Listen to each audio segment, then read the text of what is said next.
Hello YouTube! It is Toy Adventures here again with another figure review. And today, people, we have an extra special review.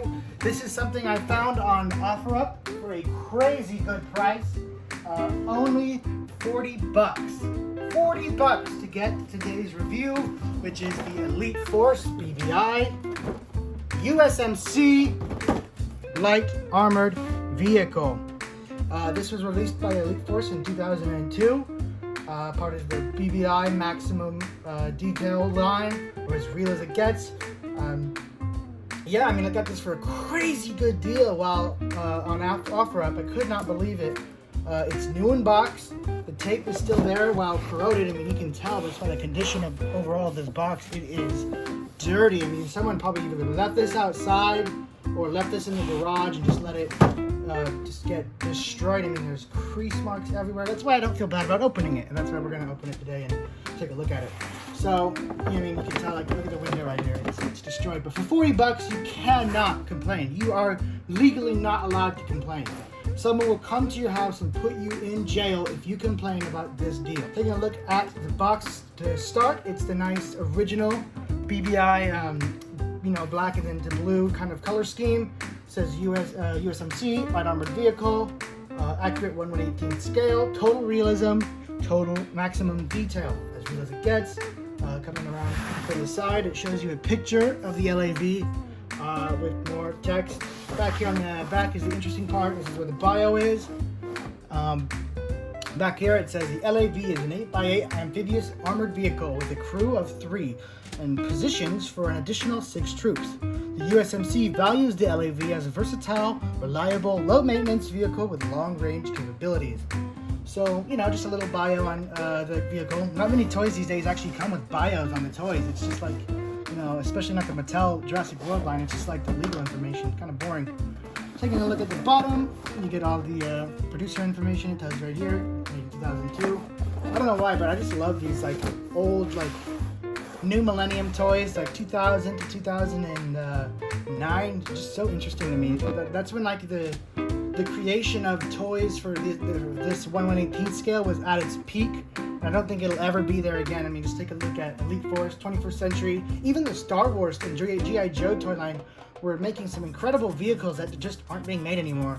So that was kind of like the highlight of the 1/118th scale community. Getting off the tangent, that is the box pretty much, really torn up. So we're gonna go ahead and just open it and get inside and see what's inside.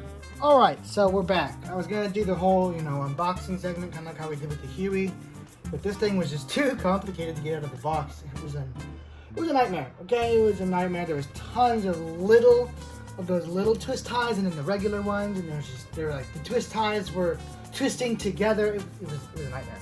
But I finally got it open and ready to show y'all. So here it is, the LAV. Just beautiful paintwork done by Elite Force. You guys can kind of tell. I don't know if the lights are really doing it too much justice. I'm sure you guys can see.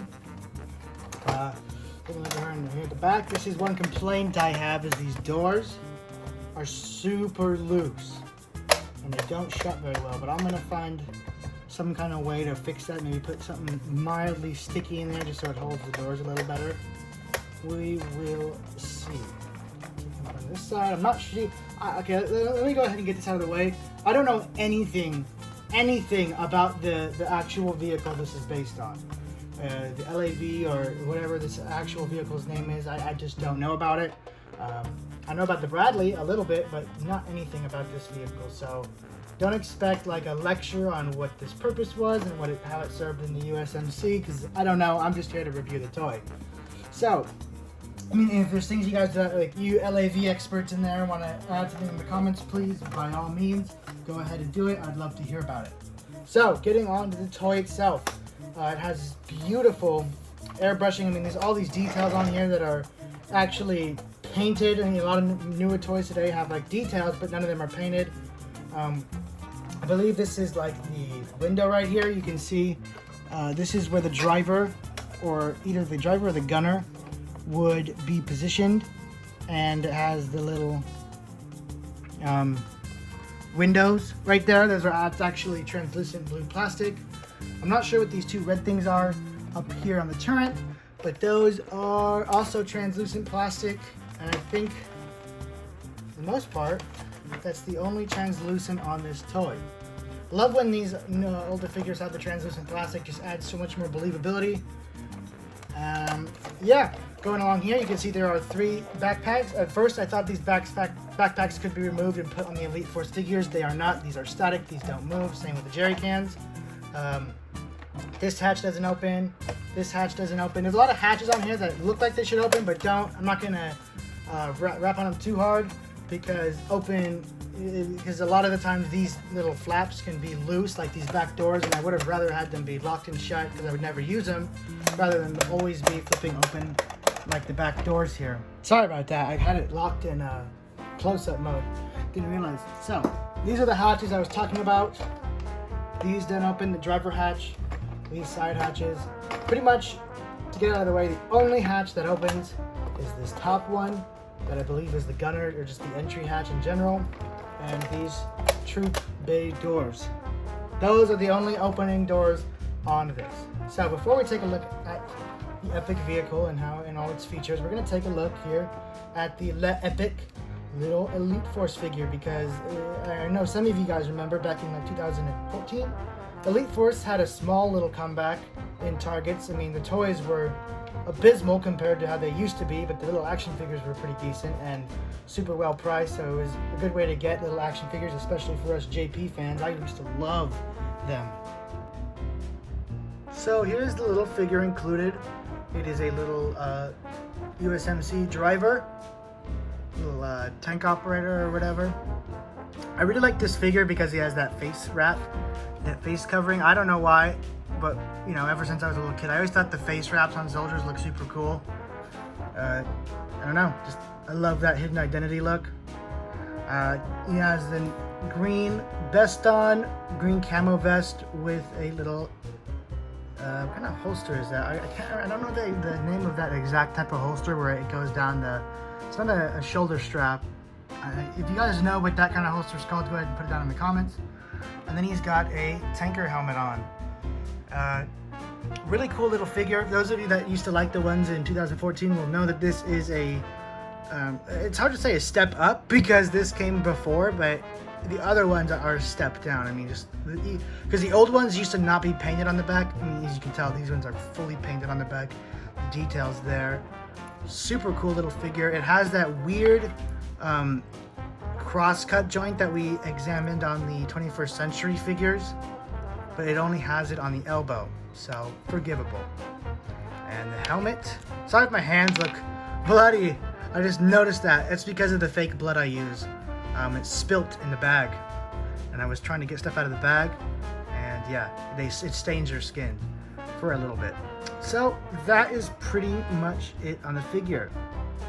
Now back to the vehicle. So I thought I'd keep the camera in hand because it lets me get in and get all the good details shown. So now we are going to go over the LAV's, I guess you could say features.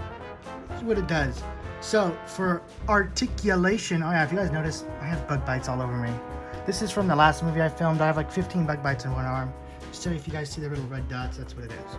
So the LAV can rotate. Its turret could rotate a full 360 degrees. Gun goes up about that, so a super nice upward motion. There's a little plastic speck. I know that's bothering some of the OCD people. It's bothering me. And it can go down about that far.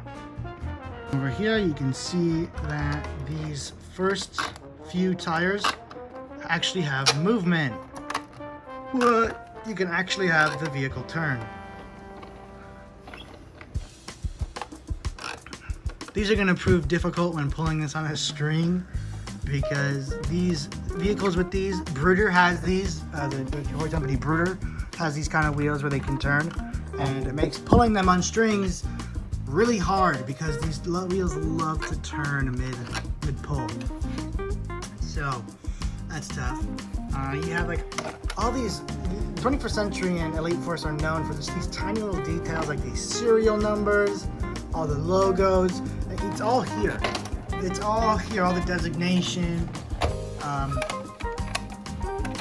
It's more so on the Humvees. This one's kind of barren with all the, just like a couple of serial numbers here and there, or just, I don't know what the numbers are, just numbers.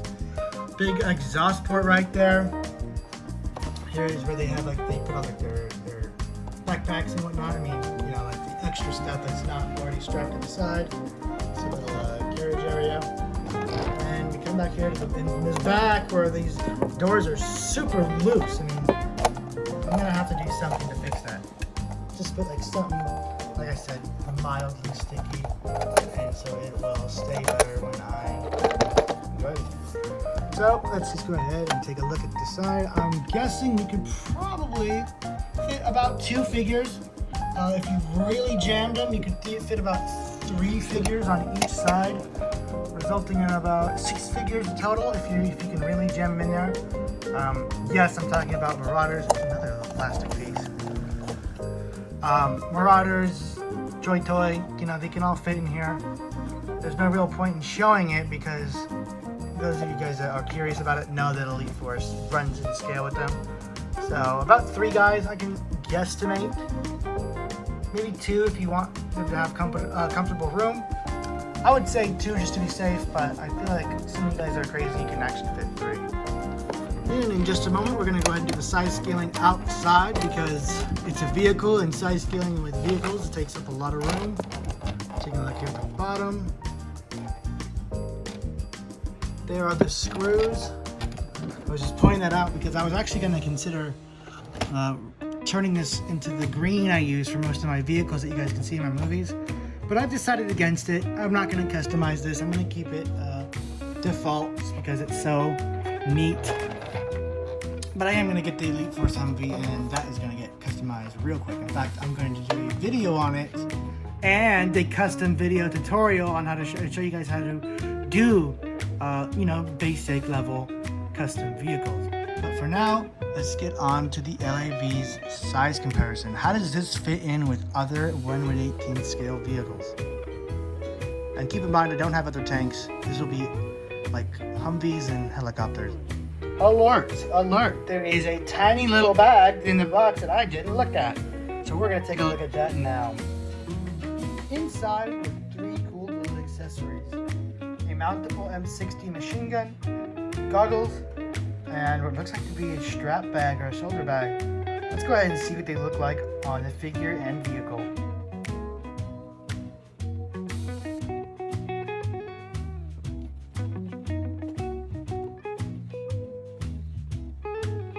Alright, so with those accessories, we got a little tank driver all dripped out over here.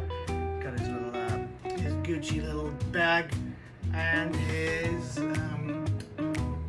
what's another designer brand? He has fancy goggles. Laugh. The meme is funny.